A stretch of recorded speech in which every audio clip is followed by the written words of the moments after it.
আজ 2রা জানুয়ারি 2026 শ্রীমৎ স্বামী তুরীয়ানন্দ মহারাজ, যিনি ভগবান শ্রীরামকৃষ্ণদেবের অন্যতম পার্ষদ, স্বামী বিবেকানন্দের গুরু ভ্রাতা, ওনার আজকে পূর্ণ জন্মতিথি।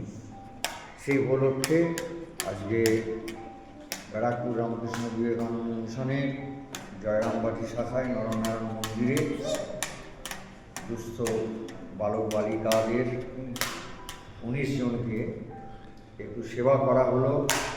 এখন শীতের সময়, সেই জন্য সকলকে শীতের চাদর দেওয়া হয়েছে এবং একটা করে টিফিনের প্যাকেট দেওয়া হয়েছে। এটা পরিকল্পনা করেছেন আমাদের সম্পাদক মহারাজ স্বামী নিত্যরূপানন্দ মহারাজ। উনি আমার বাম পাশে দাঁড়িয়ে আছেন, ওনারই চিন্তা প্রসূত এইটা।